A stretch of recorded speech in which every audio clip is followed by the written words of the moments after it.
The champagne flute trembled in Brian's hand, the liquid inside catching the chandelier light like liquid gold. Across the banquet hall, Cheryl's laugh cut through the clinking glasses and murmuring crowd like a steam whistle, sharp, piercing, and impossible to ignore. Her pearl necklace gleamed under the lights, each bead catching the glow like the scales of a snake coiled around her neck. Brian's father's railroad watch, heavy in his pocket, ticked faintly against his thigh, a steady reminder of time slipping away. He stood near the restored 1940s Pullman car exhibit, the faint tang of diesel and machine oil clinging to the air. It was supposed to be a celebration, Cheryl's moment in the spotlight, accepting an award for her dedication to preserving railway history. The irony wasn't lost on him. The money funding her little passion project came from his engineering bonuses, the long nights he'd spent hunched over blueprints and schematics. And now here she was, standing at the podium, her voice dripping with condescension as she joked about his obsession with rust buckets. "Some of us," she said, her lips curling into that smile he used to find charming, "see history as more than just a hobby. It's a calling." The crowd chuckled, and Brian felt his stomach twist. His hand tightened around the champagne flute, the lipstick smear on the rim, cherry red, her signature shade, staring back at him like an accusation. He glanced down at his father's watch, the brass casing worn smooth from years of use. It had been a gift on his 18th birthday, a symbol of the legacy he was supposed to carry forward. But now, standing in this room full of people who saw him as nothing more than Cheryl's silent benefactor, the weight of it felt suffocating. The sound of applause pulled him back to the present. Cheryl was stepping down from the podium, her heels clicking against the polished floor as she made her way toward him. Her smile was bright, but there was something in her eyes, a flicker of something cold, calculating. She reached for his arm, her fingers brushing against his sleeve like she was claiming territory. "You should be proud," she said, her voice low and sweet, the way she used to talk to him when they first got married. "This award is as much yours as it is mine." Brian forced a smile, but it felt like a mask slipping. He could smell her perfume, something floral and expensive, mingling with the faint scent of champagne on her breath. It was the same perfume she'd worn on their anniversary last year, when she'd canceled their dinner plans because of a last-minute research trip. He'd spent the night alone in their garage, tinkering with a broken switch lock, the sound of the freight trains in the distance his only company. As the crowd began to disperse, Brian caught a glimpse of a man across the room, tall, with a neatly trimmed beard and a tailored suit. He was talking animatedly with a group of museum donors, but his eyes kept darting toward Cheryl. Brian didn't need an introduction. He'd seen the man's photo enough times in Cheryl's emails, always attached to some excuse about collaborative research or networking opportunities. The man's name was Everett, a historian who specialized in railway labor movements. Cheryl had mentioned him countless times, always with a little too much enthusiasm. Brian had brushed it off at first, chalking it up to her passion for her work. But now, standing here, watching the way Everett's gaze lingered on her, he felt the first flicker of doubt ignite in his chest. Cheryl's hand tightened on his arm, pulling him toward the next group of well-wishers. "Come on," she said, her voice bright and breezy. "Let's mingle. These people are important." Brian followed, his father's watch ticking louder in his pocket, each second a reminder of the life he'd built, and the cracks he was only now beginning to see. The smell of machine oil clung to Brian's gloves as he sat in the dim light of his workshop, the faint hum of the fluorescent bulb flickering above. His hands, calloused and stained with grease, hovered over his laptop. The screen glowed with a GPS tracking app he'd installed weeks ago, a last-ditch effort to quiet the gnawing suspicion that had been eating at him. Cheryl had been gone for 3 days this time, another research trip for her latest project on Appalachian rail history. But the red dot on the map wasn't in the mountains. It was blinking steadily at a coastal resort town, 200 miles from where she said she'd be. He reached for the crumpled Amtrak receipt on the workbench, its edges frayed from being folded and unfolded too many times. Valentine's Day. He'd been working late that night, trying to fix a stubborn gearbox on a 1920s steam engine model. Cheryl had texted him a photo of her hotel room, claiming she was snowed in at some historic lodge in West Virginia. But the receipt told a different story. A dinner for two at a seaside bistro, paid for with her card. The same card he'd been busting his ass to keep funded with his engineering bonuses. Brian's jaw tightened as he pulled open the drawer of his tool chest, the one where he'd stashed the vintage train case he'd found in Cheryl's trunk last week. It was an antique, the kind she loved to collect: brass fittings, cracked leather, the faint smell of mothballs. He'd noticed it was heavier than it should be. Inside, buried under a stack of old train schedules and postcards, was a second phone. A burner. The screen lit up with notifications as he turned it over in his hands. Messages from someone named E.L. Short, coded phrases that made his stomach churn. Dinner at 8? Room 214. Don't forget the champagne. The smell of oil was stronger now, mingling with the sharp tang of sweat as Brian wiped his forehead with the back of his hand. He stared at the phone, the glow of the screen casting shadows across his face. His mind raced back to all the times Cheryl had brushed him off, all the late nights she'd spent networking with historians and collectors. How many of those nights had been like this? How many receipts were buried in her desk, in her files, in the pockets of coats he hadn't seen her wear in years? The gloves on his hands felt like lead weights as he reached for his own phone, pulling up the GPS app again. The red dot was still there, mocking him. He zoomed in, the map shifting to show the resort's layout. A sprawling complex with a private beach, a spa, a restaurant with a view of the ocean. Perfect for a romantic getaway. Perfect for someone who didn't want to get caught. Brian's fingers twitched as he scrolled through the app's history, tracing Cheryl's movements over the past month.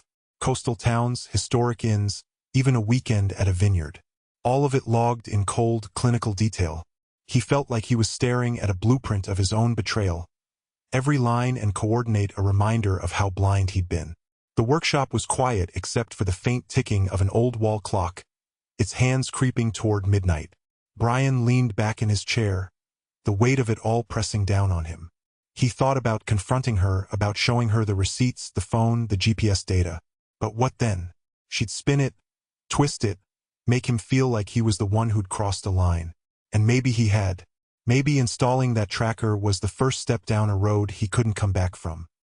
He reached for the half-empty bottle of bourbon on the workbench, the one he'd been saving for a special occasion. The first sip burned, but it didn't dull the ache in his chest. Instead, it sharpened his focus, his resolve. He wasn't going to let her steamroll him anymore. Not with her lies, not with her excuses, not with her damn pearl necklace catching the light like she was some kind of queen. Brian set the bottle down and picked up the burner phone again, scrolling through the messages one more time. Room 214. Dinner at 8. Don't forget the champagne. He copied the number, saved it in his own phone. Then he opened his laptop and started typing, his grease-stained fingers moving with purpose. If Cheryl wanted to play games, he'd play. But this time, he'd be the one holding the cards. The beam from the antique Coleman headlamp shuddered in Brian's hand, casting jagged shadows across the rust-streaked walls of the railcar garage. The air was thick with the smell of machine oil and the faint tang of coal dust, a scent that usually calmed him. But tonight, it felt suffocating. Cheryl stood in the doorway, her silhouette sharp against the dim light, her voice cutting through the low hum of the workshop's fluorescent bulbs. "You don't understand, Brian," she said, her tone dripping with that same condescension he'd grown used to over the years. "Historical networking requires personal investment. You wouldn't know anything about that, would you? Too busy tinkering with your rust buckets." Brian's grip tightened on the headlamp, the metal biting into his palm. His eyes flicked to the torn Appalachian Railway map pinned to the wall, its edges frayed and curling like old parchment. He'd been piecing it back together for months, a project he'd started after finding it in a box of his father's things. Now it felt like a cruel joke, a reminder of how far he'd strayed from the tracks of his own life. "Personal investment?" he spat, his voice low but vibrating with anger. "Is that what you call it? Your lies have more switches than a classification yard. Cheryl, I'm not blind.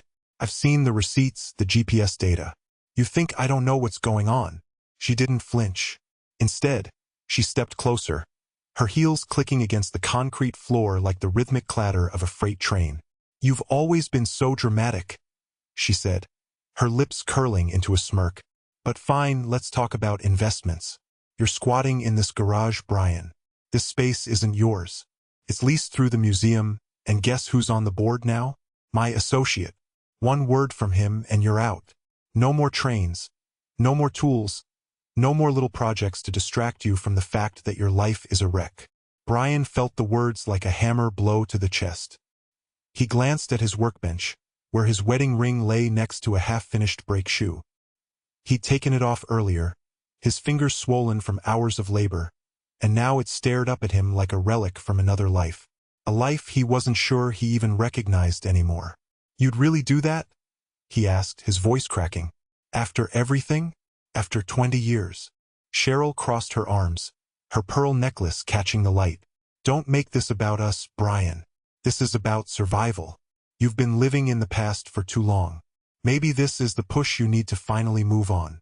The headlamp's beam flickered, casting erratic shadows across the room.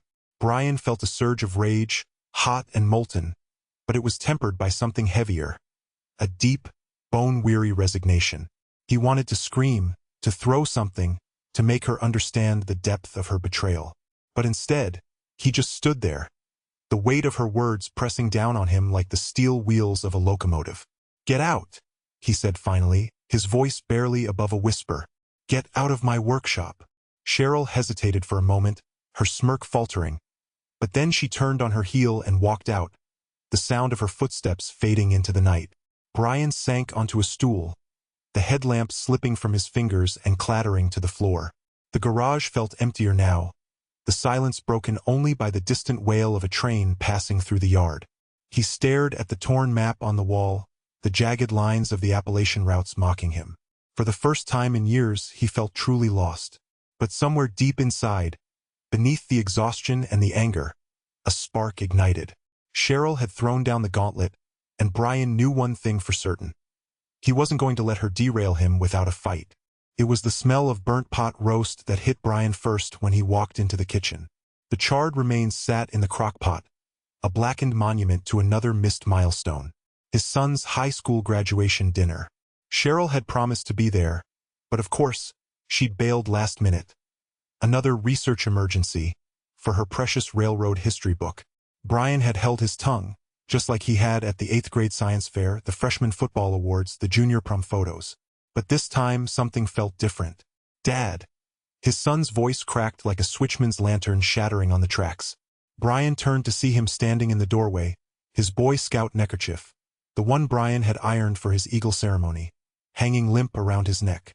The kid looked older somehow, his face pale under the fluorescent kitchen lights. "Jake? What's wrong?" Brian asked, his grease-stained hands hovering over the ruined dinner. He'd been in the garage all afternoon, trying to lose himself in the rhythmic clang of hammer on steel. "It's Mom," Jake whispered, his voice trembling like a poorly balanced locomotive wheel. She made me lie for her. All these years, Dad. Every time she said she was on a book tour or at some historian conference. She wasn't." Brian felt the room tilt, his vision narrowing to the smeared ink on Jake's college application sitting on the counter. He'd wondered why the kid had been so secretive about it, why Cheryl had insisted on handling all the financial aid paperwork herself. "How long?" Brian managed to ask, his voice tight. "Since middle school," Jake choked out, clutching the frayed edges of his neckerchief. "She'd tell me she was going away for work, but then she'd make me cover for her. If I didn't, she said she'd cut off my college fund. Or worse, she'd fake these medical emergencies. Tell me she was dying, and if I didn't play along, it would be my fault." Brian's hands balled into fists, the calluses from years of wrench-turning scraping against his palms. He thought about all the times he'd defended Cheryl to Jake, all the excuses he'd made for her absences. "Why didn't you tell me?" "Because she said you'd leave us if you knew." Jake's voice broke, tears streaming down his face. "She said you'd take the house, the cars, everything. And I believed her, Dad. I believed her because she's my mom, and moms don't lie to their kids, right? Except she did. Every damn time." Brian reached for his son, pulling him into a hug that felt like trying to hold together a shattered coupling. He could feel Jake shaking, the weight of years of lies pressing down on his shoulders. "Remember when I got my Eagle Scout badge?" Jake whispered into his dad's shoulder.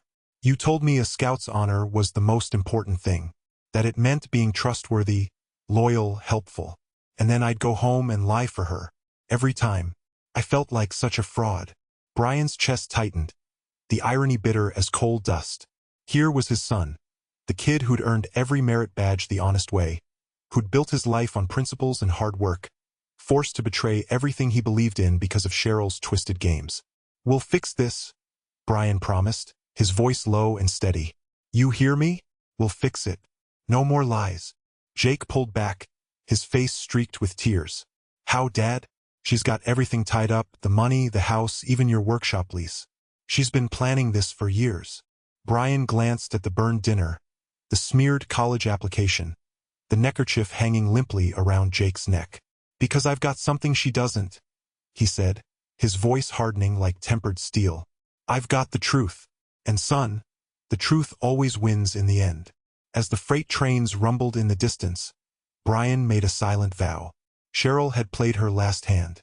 It was time to derail her lies once and for all. The diner smelled like burnt coffee and old grease, the kind of smell that sticks to your clothes and follows you home. Brian sat in the corner booth, blueprints and papers spread across the Formica table like a battlefield. The jukebox in the corner crooned Midnight Train to Georgia, its scratchy melody blending with the clatter of dishes and the low hum of conversation. A railroad spike, polished smooth from years of use, sat heavy in his hand, grounding him as he flipped through page after page of the historian's so-called original work.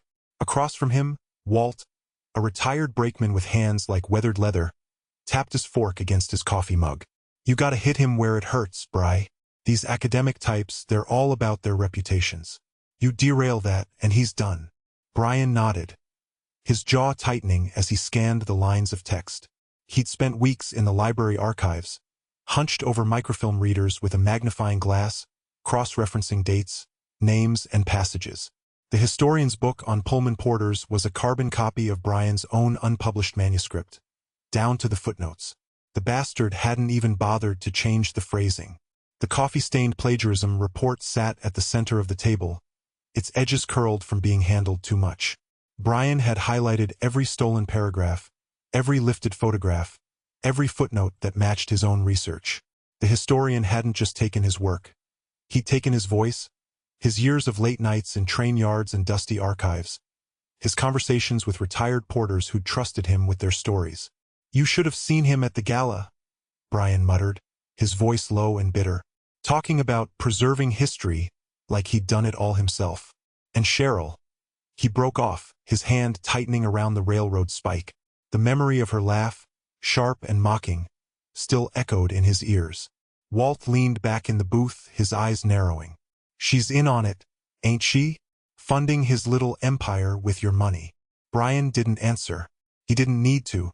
The receipts he'd found, duplicate dinners, hotel stays, even a second phone hidden in Cheryl's train case, told him everything he needed to know. She hadn't just betrayed him. She'd weaponized his passion, using his engineering bonuses to fund her lover's career. The jukebox switched tracks, the music fading into something slower, mournful. Brian reached for his coffee, the cup cold now, and took a sip. The bitterness matched the taste in his mouth. "You gonna take him down?" Walt asked, his voice steady. Brian looked up, his eyes hard. "I'm not just gonna take him down. I'm gonna burn his whole damn legacy to the ground." He slid a stack of index cards across the table, each one meticulously labeled with dates, names, and page numbers. "I've got everything I need. His publisher, his university, the railway journals, they'll all get copies. And when they do, he won't just lose his book deal. He'll lose everything." Walt nodded, a slow, approving smile spreading across his face. "That's my boy. Just make sure you time it right. Hit him when he's at the top, when he thinks he's untouchable." Brian's lips curled into a grim smile. "Oh, I will. His book launch is next week on Cheryl's tour train. Perfect time for a little derailment." He picked up the railroad spike, turning it over in his hands. It felt solid, unyielding, like the truth he was about to unleash.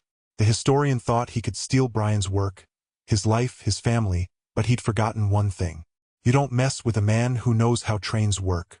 As the diner lights flickered overhead, Brian spread the blueprints wider, his fingers tracing the lines of track he knew so well. This wasn't just about revenge. It was about justice, for the porters whose stories had been stolen, for the years he'd lost, for the life he was going to rebuild from the ashes. And when the time came, he'd make sure the historian, and Cheryl, felt every ounce of it. The forge roared like a steam engine at full throttle, its flames licking hungrily at the edges of Cheryl's portrait. Brian watched as her painted smirk curled and blackened, the canvas dissolving into ash.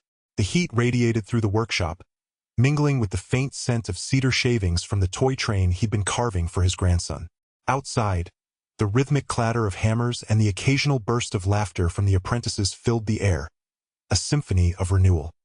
His grandson, barely waist-high but already showing a knack for fixing things, stood at the workbench, his small hands gripping a wrench too big for him. "Papa, why's the fire so big?" he asked, his voice cutting through the din. Brian knelt beside him, the weight of years pressing into his knees. "Sometimes, kiddo, you gotta burn the past to make room for the future," he said, ruffling the boy's hair. The melted gold wedding band glinted in the crucible, a molten reminder of what had been. He'd kept it, not out of sentiment, but as a lesson, a reminder that even the strongest bonds could shatter under pressure. The workshop buzzed with life now, a far cry from the hollow silence that had once filled it. Kids from the local trade program, kids who'd been written off by everyone else, found a home here among the rusted rails and greasy tools. Brian had turned the railcar garage into something more than a business. It was a sanctuary, a place where broken things, and broken people, could be rebuilt. Cheryl's tell-all book, Rails and Ruins, had been a spectacular flop. The reviews were scathing, calling it a desperate attempt to rewrite history and a train wreck of self-pity. The historian, her lover, was serving time for fraud, his reputation in tatters. Brian had watched it all unfold with a grim satisfaction, though the anger still simmered beneath the surface, like the coals in the forge. He slipped on his new OSHA-certified welding mask, its sleek design a stark contrast to the battered one he'd worn for years. The mask felt lighter somehow, as if it carried fewer ghosts. He gestured for the apprentices to gather around, their faces smudged with grease but lit with curiosity. "All right, listen up," he said, his voice steady. "This here's a 1920s switch lock. It's rusted, it's jammed, and it looks like it's beyond saving. But that's what they said about you, right? And look at you now." The kids chuckled, their laughter echoing through the workshop. Brian felt a flicker of pride, a warmth that had nothing to do with the forge. He showed them how to clean the lock, how to coax life back into its stubborn mechanisms. As they worked, he noticed the weeds that had begun to sprout along the tracks outside, their green shoots pushing through the gravel. Nature, it seemed, had a way of reclaiming what had been lost. Later, as the sun dipped below the horizon, casting long shadows across the yard, Brian sat on the steps of the workshop, his grandson nestled beside him. The boy held the hand-carved cedar train, its wheels spinning as he pushed it along the wooden railing. "Papa, will you teach me how to make one of these?" he asked, his eyes wide with wonder. Brian smiled, the weight of years lifting just a little. "Yeah, kiddo, I'll teach you everything I know." In the distance, a freight train rumbled past, its whistle cutting through the twilight. The sound used to haunt him, a reminder of all he'd lost. Now it felt like a promise, a reminder that even the longest, darkest tunnels eventually lead to light. The metal of the switch lock was ice-cold against Brian's palm as he slid it into place, the heavy clang reverberating through the empty evidence locker at Union Station. It was a sound that felt final, like the last coupling of a freight train before it rolled out of the yard. The engraved CSX tag swung slightly on its chain, catching the fluorescent light as he stepped back. Inside the locker sat a folder thick with photocopies, audio recordings, and a USB drive loaded with enough evidence to derail a career. Or two. He'd spent weeks in the dim glow of the station's archives, cross-referencing dates, digging through microfilm, and piecing together the historian's lies. The guy had plagiarized Brian's unpublished work on Pullman porters, lifting entire passages word for word and passing them off as his own. It was a slap in the face, but Brian had expected that. What he hadn't expected was how far Cheryl had gone to prop the guy up. Loans, forged documents, even using their son as a pawn in her little game. The betrayal tasted like burnt coffee and diesel fumes, bitter and acrid, clinging to the back of his throat. The tour train was set to launch in 2 days. A grand spectacle Cheryl had been hyping for months. She'd rented a restored 1940s Pullman car, complete with velvet seats and a brass bar, and invited every historian, journalist, and railroad enthusiast within 100 miles.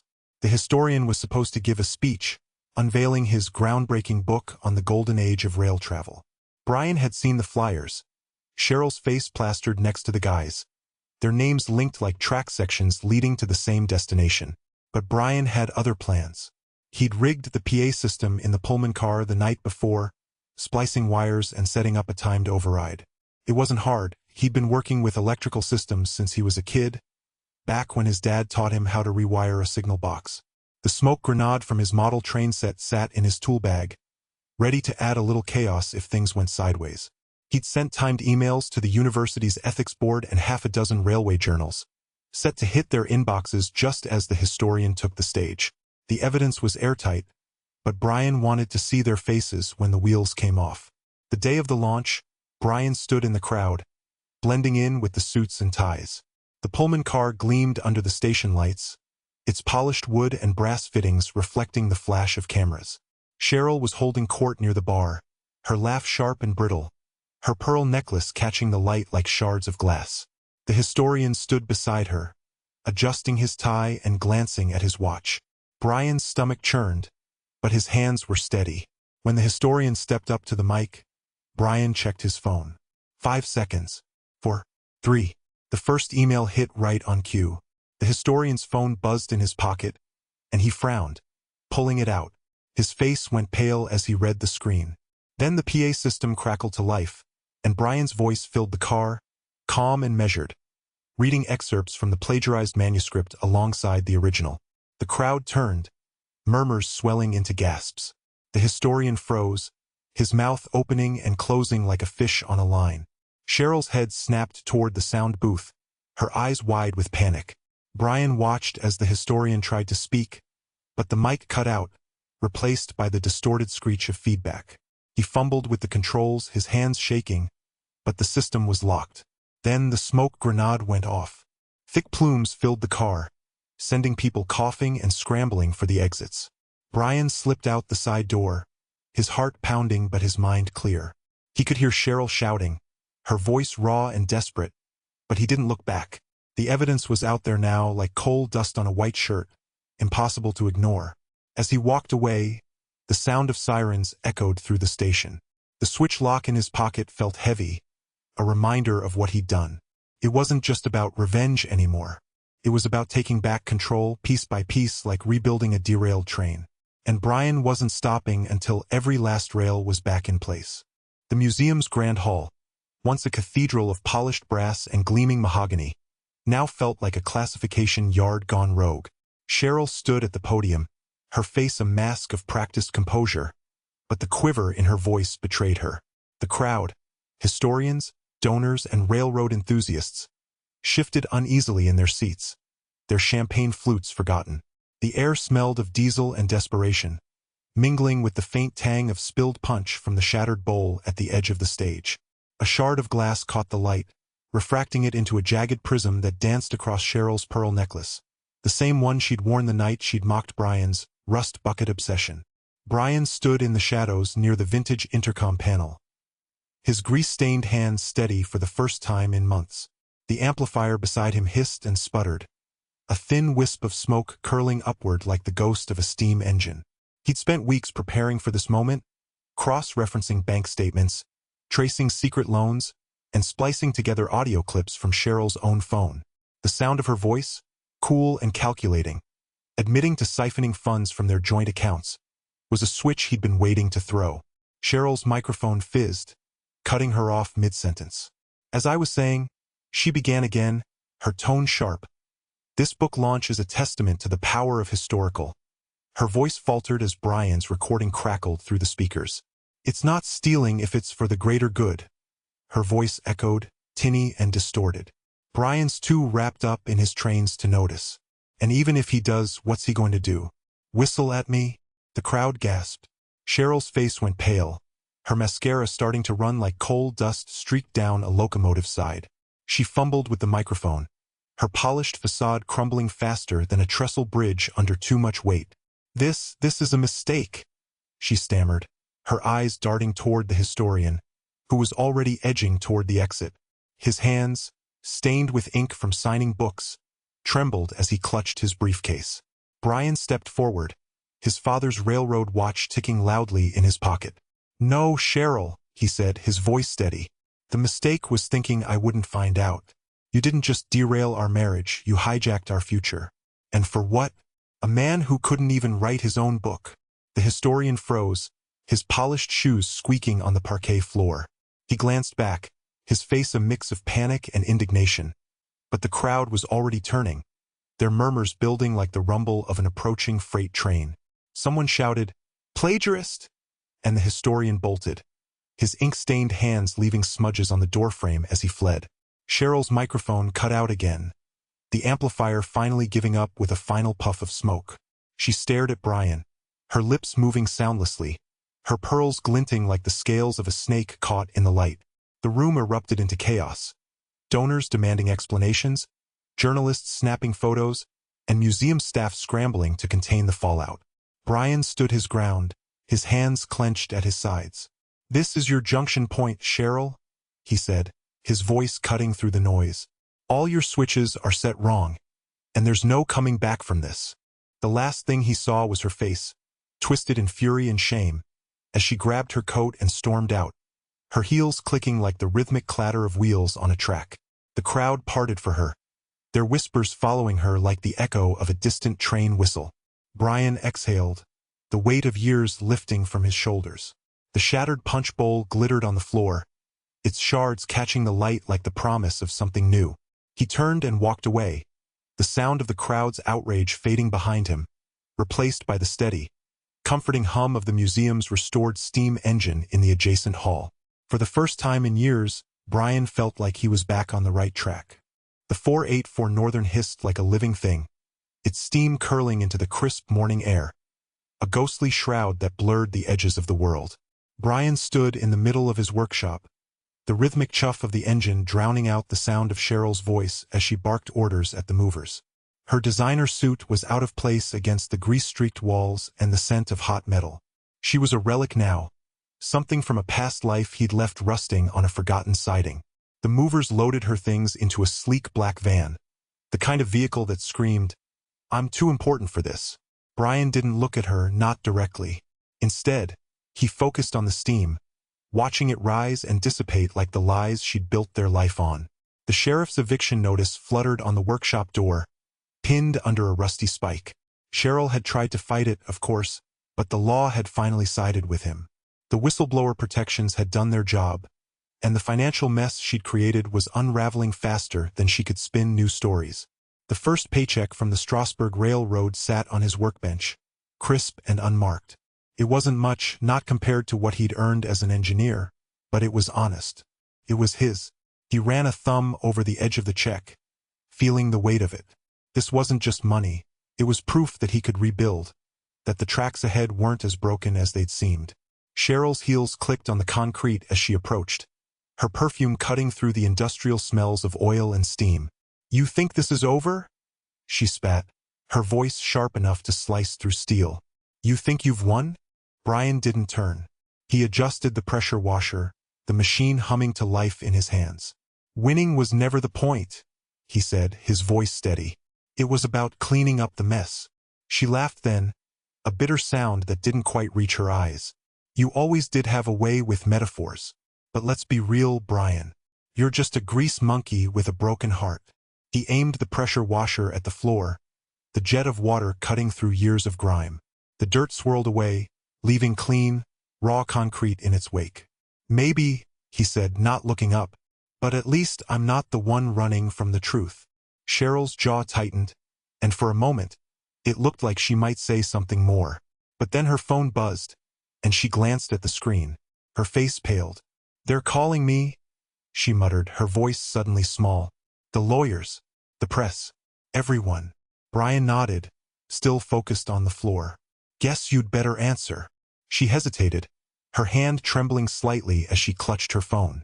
Then, without another word, she turned and walked away, her heels clicking a staccato rhythm that faded into the distance. The van door slammed shut, and the engine roared to life. Brian kept cleaning, the pressure washer hissing in harmony with the steam from the Northern. Outside, the journalists swarmed like vultures around the historian's car, their cameras flashing like sparks from a grinding wheel. He didn't watch them. He didn't need to. The truth had already done its work. As the last of the dirt washed away, Brian straightened, his back aching from the strain. The workshop gleamed now, every surface scrubbed clean, every tool in its place. It was a fresh start, a blank slate, and for the first time in years he felt like he could breathe. The steam from the Northern billowed again, a final, defiant puff that obscured the horizon. Brian smiled faintly, the expression tugging at the corners of his mouth like a rusty hinge. He didn't know what the future held, but for now the tracks ahead were clear. And that was enough.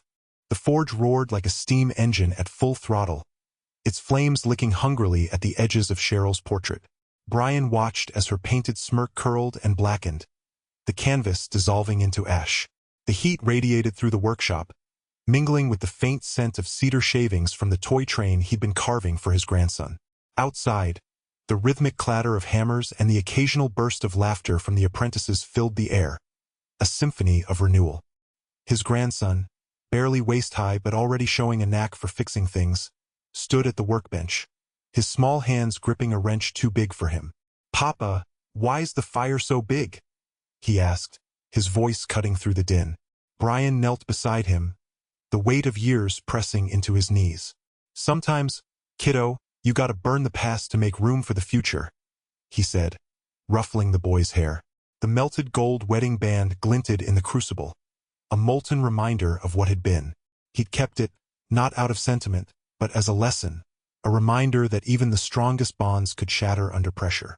The workshop buzzed with life now, a far cry from the hollow silence that had once filled it. Kids from the local trade program, kids who'd been written off by everyone else, found a home here among the rusted rails and greasy tools. Brian had turned the railcar garage into something more than a business. It was a sanctuary, a place where broken things and broken people could be rebuilt. Cheryl's tell-all book, Rails and Ruins, had been a spectacular flop. The reviews were scathing, calling it a desperate attempt to rewrite history and a train wreck of self-pity. The historian, her lover, was serving time for fraud, his reputation in tatters. Brian had watched it all unfold with a grim satisfaction, though the anger still simmered beneath the surface, like the coals in the forge. He slipped on his new OSHA-certified welding mask, its sleek design a stark contrast to the battered one he'd worn for years. The mask felt lighter somehow, as if it carried fewer ghosts. He gestured for the apprentices to gather around, their faces smudged with grease but lit with curiosity. "All right, listen up," he said, his voice steady. "This here's a 1920s switch lock. It's rusted, it's jammed, and it looks like it's beyond saving. But that's what they said about you, right? And look at you now."